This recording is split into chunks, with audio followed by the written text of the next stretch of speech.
Alrighty, so I'm showing you or trying to show you the direction the tines are facing and they're bent towards the top of the board. It's really critical when you are making rollags with a blending board that you understand the direction of your board. If your board has a handle, you don't have to worry about it. On the burnishing brush, the bristles face towards the handle. And it might be a little easier to see on this. So I'm going to show you how when you put the fiber on, try to put the fiber on the same direction that the tines are facing. It doesn't want to go on, but when you do it against the tines opposite, it goes right on just fine. This is why board direction is critical. You want your tines to face the top of the board, not the other way. You can do sideways a little bit, but here I'm just showing you how the tines direction makes the big difference. So make sure your tines are facing the top of your board and that's the general layout you've got. And when you're burnishing, you want to put the handle of your brush towards the top of the board. Otherwise, you're not going to pack it in, you're just going to pick it up. So now that we understand the board orientation and all of that, let's get started with the blending. So you want to start off with wool as your base. You want to create a foundation layer before you add any fun stuff. I like to put the fiber on fairly thin and consistent. I try not to let big clumps of fiber come out of the fiber supply at any given point in time. The smoother your fiber prep is, the easier it is to do this.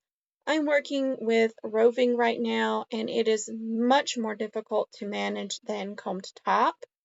Roving tends to be less smooth, and the fibers every which way, and they're shorter staple length typically.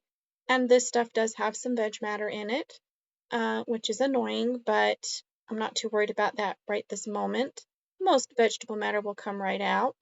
If you get a big clump, you can take it off, smooth it out where you have thinner spots. With this black wool, you can see the blending board cloth through the wool, so you can see if you have any thin spots. And that's why I chose black wool for this demonstration. It does a really good job of showing how consistent the board is being filled up.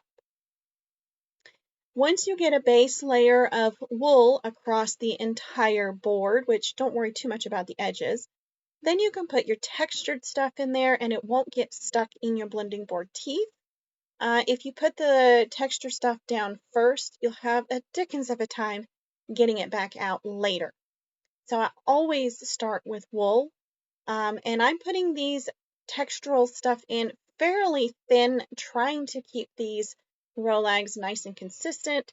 Here I've got a random piece of blue wool that has sparkle in it. Don't know where it came from. It just showed up, so I'm using it. Firestar, the first add-in I put in was Silk Cloud, which is very, very soft, short stapled bits of silk. And just trying to be nice and thin and consistent for very well-defined Rolags. And now I'm going to put some other wool. This is probably Cheviot or Corriedale. Might be something different. I think it's Cheviot.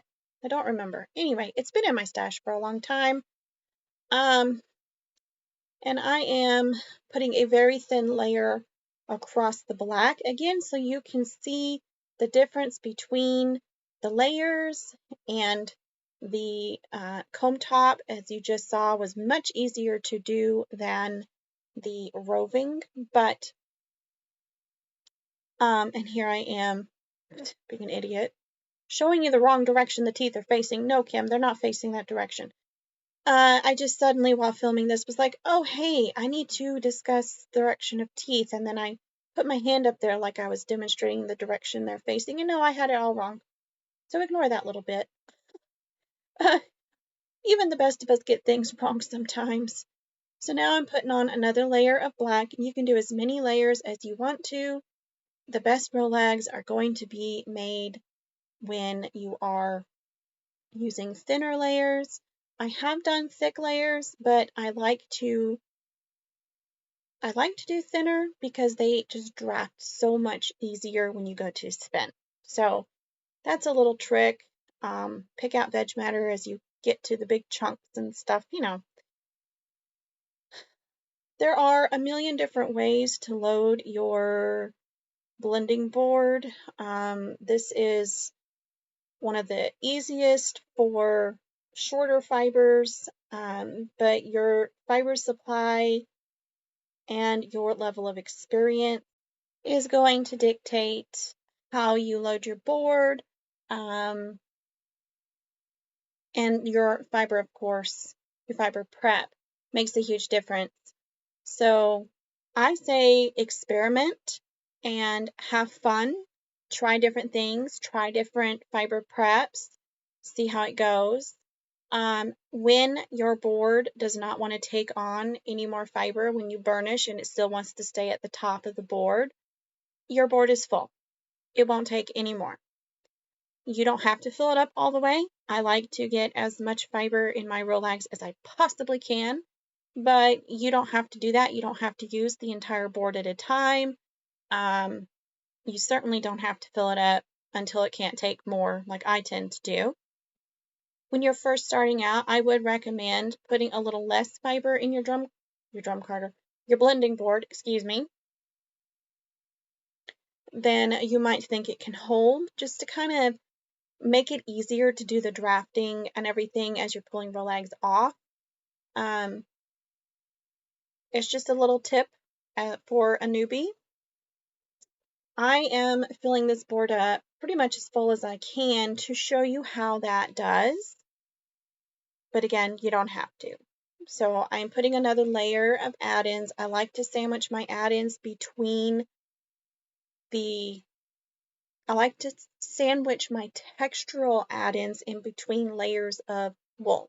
And I'm actually using comb top as an add-in for this particular Rolag set because I wanted that little pop of smooth color throughout the Rolags, and this comb top is perfect for that. So you may notice I use a different part of my hand when I am putting the fiber on the board, and what I'm doing is setting my hand on the loose bit of fiber that's coming off the edge of that comb top, drafting a little ways, move my hand, draft the fiber back, and that's how you get a nice thin layer. I think I had forgotten to mention that earlier. And sometimes you can do that in one smooth move. So, like I said earlier, just play with it, experiment, find what works for you because everybody's going to find a different method that works best for them and their body. I like to stand sideways to the board. A lot of people like to draft towards their body. I like to draft across my body. So, I'm trying to stay in front of the board so I don't block the camera for this, but usually I will stand where the camera is currently at, and draft across my body instead of towards myself.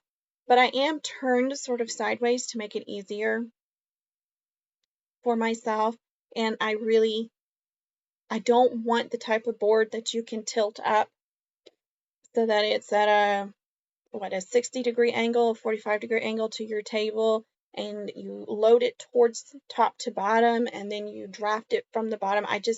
I think that would be very uncomfortable for me, so I have no interest in having a board that's made this way. This blending board was made by one of my children as a Christmas gift for me, so it's just a big piece of wood with a slab of carding cloth, blending board cloth on it.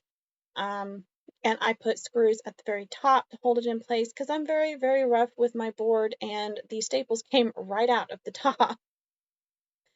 So, yeah.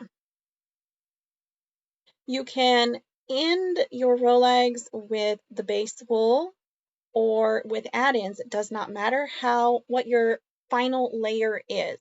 Your final layer can be absolutely anything you want it to be, just so long as you burnish it in with your burnishing brush, which is just packing the fibers down into the tines of your blending board. Then it's time to start rolling, so you catch the fibers between your dowels, give it a light pull, relax your hold on the fiber, and roll it without tension. So draft, release, roll, draft, release, roll until you have enough on your dowels to make a rolag. And consistency comes with practice. I do not have great consistency with these Rolags. Every single one I pull off the blending board is going to be a different thickness. That's life. I've made millions of Rolags at this point, and I still have this trouble. So don't feel bad if that's how you are as well. See? Pull, release, roll, pull, release, roll. And I'm going to do one rolag, I think the last one really, really tight, and show you how that goes. But your dowels should slide out very easily, especially if they're good and smooth like these are. They're extremely well sanded. Make sure you relax after you draft a bit. And that drafting is why I have my blending board anchored to the table. You don't have to do that. Some people just draft by pushing with their thumbs or pushing the board against their body. Now this one I'm going to show you how to do it too tight. So I'm pulling and rolling at the same time with a lot of tension. I'm trying to keep all the tension on there. It's making a very tight pony style rolag. This one's going to be a little more difficult to draft, and you can see I'm struggling to get that first dowel out. It's really tight. You can still spin it, but it is too tight. I'm finding that it's fighting me a little bit while I'm drafting. It's not super smooth, but now I'm off to find another end of the board rolag because I'm going to spin these. This is so much easier to draft out when they're nice and loosely rolled. So that is my tips and tricks for making Rolags. I hope you enjoyed, and I hope this was helpful. Bye, guys!